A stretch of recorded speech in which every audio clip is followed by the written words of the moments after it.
Good day everyone, welcome back again to another instructional video, and for this video I'm going to talk or discuss about the difference between resume and curriculum vitae. To be part of working industry or academe, it started from application or applying for a certain position. If you aspire to be an engineer, a doctor, a scientist, an architect, a nurse, or a researcher, a psychologist, no, everything it is starting from applying. So whatever the position is, there are pertinent documents or requirements needed to submit or needed to be submitted. And the reason for requesting information is to get a full picture of you as a candidate or to provide confirmation of the details listed in your resume or job application. For instance, requirement a transcript as supporting documents allows employers to confirm that you really graduated, together with your general weighted average. It could be documents such as your diploma, okay, your diploma or certificate of employment. Yun. So those are some of the pertinent documents. Submitting documents could also be a test whether the aspirant is following the instructions or not. So for this video, let me debunk resume from curriculum vitae, since sometimes they are interchangeably used. And of course, I hope this video will help you differentiate the two vital job related documents, because there are employers who are asking for a resume while some of the employers are asking for curriculum vitae. So as an applicant, no, it's essential that you know the difference between the two because they are different from each other. On your screen, okay, so there are two different documents. On the left side is a template of a resume, while on the right side is an example of curriculum vitae. So physically, they are really different from each other. As what I have said earlier, no, sometimes an employer or a supervisor may ask you to provide resume as part of your application, but sometimes there are also employers or institutions that require curriculum vitae, especially in the academe. So let's start to define and let's start to identify the features of curriculum vitae. So curriculum vitae, it's a Latin for course of life and is also termed as curriculum vitae. As the example, no, as the example here of curriculum vitae. So this is a two-page, but it depends on your achievements. It depends on your educational background. It depends on what book you have published or researches that you published, because in curriculum vitae you have to include it. Okay, everything that you achieved, everything that you did that are relevant to the position you are applying for. So usually 2 or 3 page long, but can just as well be laid out over 10 or more than 10 pages if necessary. So the details about or the this document contains details about your education, professional career, publications, awards, honors, and other achievement. And usually, this is only used for academic applications such as academic jobs, grants, research, or fellowship. For example, you wanted to present your published research. One of the documents that you need to submit is, of course, your research paper or your thesis or dissertation, and sometimes it should have or you also have to submit submit curriculum vitae. So this one emphasizes academic accomplishments. So for curriculum vitae, it emphasizes academic accomplishments, and it is used when applying for positions in academia, as what I have said earlier, such as academic jobs, research fellowship, and lengths depend or the length depends upon experience and includes a complete list of publications, poster, and presentation. Kaya nga siya sinabi na course of life because you have to include everything that happened in you, okay, that happened to you rather, which are essential to your application. So that is curriculum vitae. So here are some inclusions when you are writing a curriculum vitae. No, this is kind of intimidating from the list here. So definitely if you all have this one, or if this one will reflect on your document or to your curriculum vitae, so this is not just a 2-page, I believe. So there will be more than 2 pages. So inclusion or the parts of curriculum vitae, we have here the contact information, your objective, personal profile or personal statement, and also here we have your educational attainment, professional academic appointments, books, especially if you already published the books. Okay, you are an author of a book. Okay, or you are one of the co-authors of the book, so you have to include that one in your curriculum vitae. So also part of this one, peer-reviewed publications, other publications, especially if you were able to publish a research. Part of this one also, your awards and honors, grants and fellowships, conferences, teaching experience, research experience. These are essential parts of your curriculum vitae. Lab experience, graduate fieldwork, non-academic activities, languages and skills, memberships, references. But you also have to be mindful of the experiences that you should include here, because not all of your experiences are essential to what you're applying for. Okay, especially if it's in the academy, you have to make sure that you can contribute something to the academe, and it should reflect on your curriculum vitae. And also, you have here you have here a link at the bottom of the screen, and I'm going to include that one in the description so that you can search it. Okay, and when you wanted to craft a curriculum vitae, you'll have a guide, or you'll have a template. Okay, so that is curriculum vitae. It's lengthy. Okay, it's lengthy, and curriculum vitae is a Latin, okay, which means course of life. What is essential that happened to your life, it must reflect on this document. So the second one is the resume, the complete opposite of curriculum vitae, though both of them are essential documents when you are applying for a position.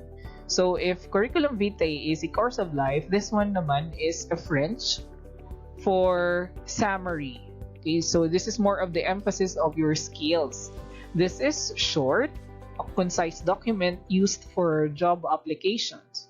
If you wanted to apply in an engineering firm, law firm, or accounting firm, usually you are using resume instead of curriculum vitae. This is also a document, or the purpose of this document is to provide recruiters with a brief overview of the candidate's work history. And a good resume should be targeted at a specific job, and it should be 1 to 2 pages long. It's not necessary to be that long, such as curriculum vitae, because curriculum vitae is circumstantial. Okay, it's detailed. While this one, it has to be short, it has to be concise, but everything is there. No, the resume would reflect who you are as an applicant. Again, as what I have said earlier, this document is used when applying for a position in industry, okay, non-profit, and public sector, and is no longer than 2 pages, or it could have an additional page for publications or poster presentation if highly relevant to the job. And after 1 year of industry experience, lead with work experience in place. Education section at the or near the end, depending upon qualification. So the inclusions on this document must be current. So what are your current experiences? What skills do you have? Okay, of course, definitely your contact information. Again, this is not long. Okay, this document is not long. Some employers actually are demanding only for 1 page. Okay, 1 page, and whenever they see that document on their hand, they can say that they are using this one as part of their scrutiny if you really could be part of the company, or you can be part of this working industry. So try to look at this.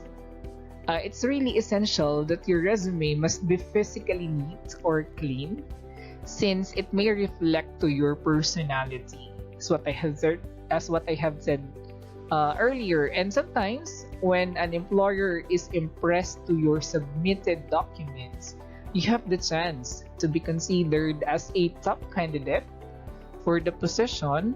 That's why you have to organize your resume, and it's visible on your screen that the resume on the right side is quite organized. Okay, this is quite organized, and everything that your employer needed, the information of the needed information by your lawyer is already there. Okay, so resume should look like that. May kulang nga lang dito na picture. Dapat may picture talaga yan. And of course, you have to look presentably on that picture. Again, when you are crafting or writing a resume, it has to be physically neat, because your resume is giving an impression to your employer, and they are connecting your resume to your personality. And if you wanted to be considered as a top candidate, you have to put it in your mind upon crafting this one that you should provide a very good resume. Okay, so the discussion, yung diniscuss nating dalawa, I think you were able to get the difference between curriculum vitae and resume. So to wrap up, when we say curriculum vitae, it has no length limit. It depends on the achievement of that someone who is applying for a position. Of course, you have to filter what are those necessary accomplishments, what are those necessary skills that you possess that would help you give a good impression to an institution or to an academic institution you are applying for. So should detail the whole course of your career, okay, and used for academic purposes. Usually, curriculum vitae is used in academic purposes. For example, you are required to write a research paper, and at the end of that paper, dun po makikita yung curriculum vitae. Okay, curriculum vitae of those who wrote or for those who authored that research. Usually doon natin siya makikita. And there are also academic institutions na instead of using resume, or instead of demanding to the applicants to provide resume, they wanted curriculum vitae to know what are the essential things, or what are the essential accomplishments or experiences of these applicants. So on the other hand, when we say resume, this is 1 to 2 pages long. But for me, if I'm going to be an employer, I would advise you to just have at least 1 page of your 1 page of resume, and everything or essential experiences or skills or information is reflected already on that 1 page document. It should only include details about your work experience and skills that are relevant. I would like to give an emphasis on the word relevant. So essential, importante, mga importanteng accomplishment experiences that is relevant to the job openings. If it is not essential, or the experiences you have is not essential and will not help you to be considered as the top candidate, or it will not give a good impression to the position you're applying for, or will not give a good impression to the employer, so don't include it. Try to filter, no? Try to filter the experiences and skills and make sure that it's relevant to the job openings. And usually resume is used only to apply for jobs. Okay, but these two documents are really important because they are job related documents. You just have to understand what's the difference between resume or curriculum vitae, because maybe your advisor, maybe your supervisor, or your employer would ask that you should provide resume. So therefore, you know that resume should only be 1 to 2 pages long, or if it's kung kaya ng isang page lang, go for it.